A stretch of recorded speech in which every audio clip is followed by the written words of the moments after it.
Good morning, everybody, and welcome to News 8, 6 a.m. here, the Friday before Halloween. And we are excited because we're reunited, and it feels so good here at the desk, doesn't it? We can officially sit closer next to each other. Yes. Good morning to you. Look at this. After 19 months, the team is back together again. Yes. We were always together in the same studio, but we had to be separated. Right. Happy Halloween. You're dressed up. Thank you. Sort of. And I noticed you didn't clean since the last time I was here. No, we do not clean this place. We don't even have the chairs that match at this point. We're still looking for that. Yeah, well, so it's actually going to feel more like Halloween this weekend. It will. It's feeling more like summer. Oh, man. Yesterday was so hot, right? I was bringing my garbages in, looking at my Halloween decorations, being like, this does not feel right, because I was sweating. Yeah, I mean, we went to a pumpkin patch, and it just felt wrong. Yeah. But it was, you know, we were in tank tops and flip-flops, and that's how we do things in San Diego. That's pretty much true. So, yeah, it's going to cool down for the weekend. Let's show you your weather headlines right here. We do have a clear start to the day, which means, you know, the day will be filled with sunshine. So there you go. That's a good Friday for you. A little bit cooler today, but not cool by any means. We're still going to be warm in the 80s for the most part. Our marine layer will be coming back tonight, and it's going to hang around through the weekend. So clouds through the weekend, making for that spooky feeling. And then we will see those temperatures dropping into the 60s by Sunday. And Jenny, what's up? Well, it's pretty quiet traffic-wise. Good morning at 6:02. No major issues with your travel times at all. This is what I have for you. North on the 805 at the 52, there's a stalled car. So it is partially blocking that exit ramp, but otherwise everything up to the North County looks great. Jenny, thank you. Driving around town could potentially get even more expensive. Yeah, there is a plan to charge you for every mile you drive. Well, how do you weighing in on this one? SANDAG proposed this, and it's at the center of a big meeting that's happening this morning. News 8's Evan Ronnie live in Normal Heights to explain what's up for discussion here. Good morning, Evan. Good morning to you as well. That's right. A lot of controversy around this one. No big surprise. 4 cents per mile is the proposition by SANDAG in order to pay for the rising costs of infrastructure. They say as more and more cars go electric and there's not a need for gas, that tax money isn't being generated as quickly. And they say moving forward, they may need something like this, a 4 cent per mile tax that could go forward in about 2030. Now, keep in mind, there is, of course, a lot of criticism. They say they received about 1,400 public comments, most of them critical.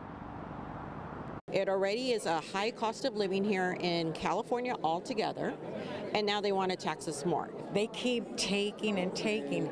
I don't mind paying taxes, but I want to know where the money is going. How is it being spent? Now, some urban planning experts, including Lawrence Frank, a UCSD professor, says that we should be welcoming charges like this as a means of investing in reliable and fast public transit, which would mean less traffic on our roads. SANDAG says as cars become more fuel efficient or run without gas altogether, the 4 cent per mile charge could be needed to cover that cost of maintaining our roads and building what they call a revolutionary public transit system. SANDAG says that this money would help maintain our roads, fund a rail network, and introduce universally free public transit, totaling about $160 billion in costs. SANDAG says this plan could raise $34 billion through 2050. Now, critics, of course, say that we are already looking at about a $5 per gallon fee already just to fill up for a single gallon of gas. So moving forward, we could see, of course, a lot more criticism of this, but there is, of course, the support in it as well amongst public transit and urban planning experts. Now, as SANDAG says, if this actually were to move forward, it still would require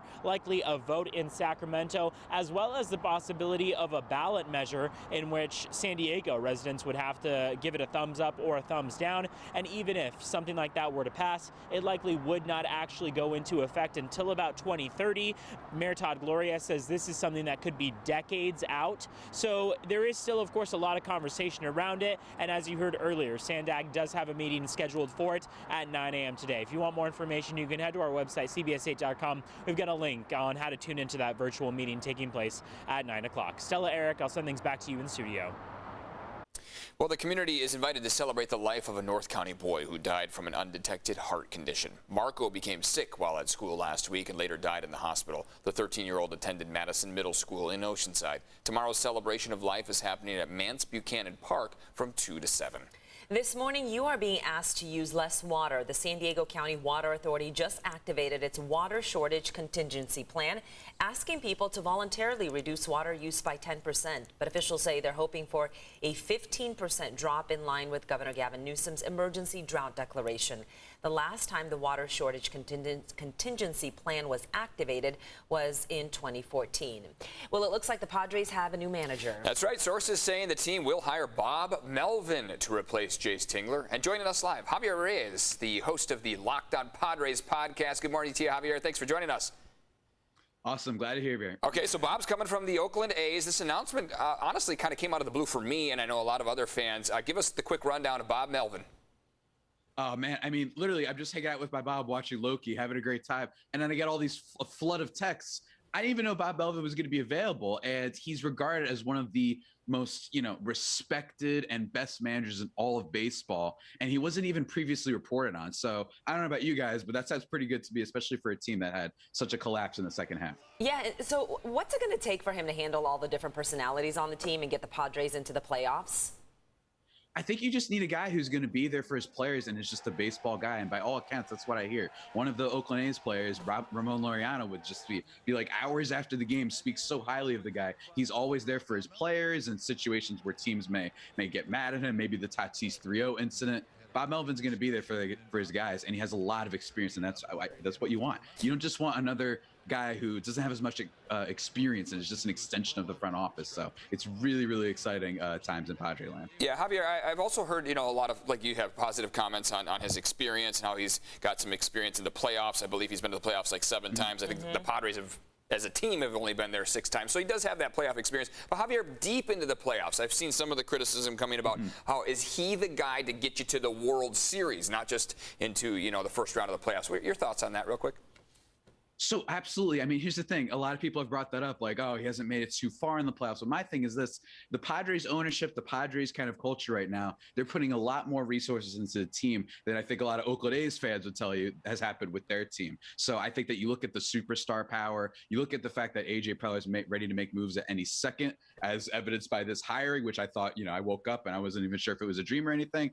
I think that the experience combined with the resources of the Padres can make something really, really special. Okay, Javier, glad to hear from you. Glad to get your insight. Javier Reyes, the host of Locked On Padres podcast. Of course, we're going to be watching this one closely. Good to see you. Have a good day. Thanks for coming on the show. You too. Good to get that insight. A lot of people are, kind of pumped up over this hire. It's a big deal, right? Yeah. It's a huge deal. I mean, it's nice to see that they have someone with so much experience. And I like what he mentioned about, the fact that maybe he hasn't gone to the World Series, but he hasn't had that lineup that the Padres have either. True. So Right. That's a good sign. Good perspective. All right, well, let's talk about your forecast here. From this vantage point, you can see no clouds out there. We have these beautiful lights of our city right here from Otay Mountain. As you look towards the south, you can see all the way to the coastline. I know it's still dark. Our sunrise, I mean, it is so late, 7:04 in the morning. We have to wait that long to get a little bit of light. Sunset will be at 6 o'clock tonight. After the sun sets, that's likely when the marine layer will come through. So we'll get a view of both of those today. It looks like right now along our coastline, upper 50s. Some of you waking up to the low 60s like Carlsbad and Del Mar, 53 in Poway, 52 in Escondido, 47 in Ramona. Now, taking you hourly here, over the next few hours, we'll warm up quite quickly again because we don't have the clouds. So the sun will be up, and as soon as that comes up, I mean, we feel that heat. So by 10 o'clock this morning, mid-70s. And then here we go. By the hottest time of the day, low 80s. This is for downtown San Diego. So we're starting a cool down, but I hate to even use the word cool in this because we're still mainly going to be in the 80s. It's just not going to be as hot as what we got yesterday. Yesterday felt like summer. Today will also feel like an extension of summer. This weekend will feel more like fall. As you saw, inland areas today, low to mid-80s. Sunny skies throughout the day. Let's take you through this cloud forecast model. Tonight, the marine layer around 9-10 o'clock will come on through. So when you wake up tomorrow, it'll feel like a totally different kind of weather pattern. We're going to get the marine layer, as you see. It's going to stay partly cloudy throughout Saturday. Sunday will be mainly pretty cloudy. So here you go. Your Halloween weekend forecast for Saturday, 70 degrees. So still comfortable. Upper 60s on Halloween day itself. We will cool down into the upper 50s by that nighttime. So if you do plan to do that late night trick-or-treating, or if you have parties to go to, it will be cool each night with a bit of cloud coverage. We might on Sunday night see a little bit of drizzle come through as well. They're getting it rained in Northern California on Sunday night into Monday. We won't so much. We'll see clouds and cooler weather. And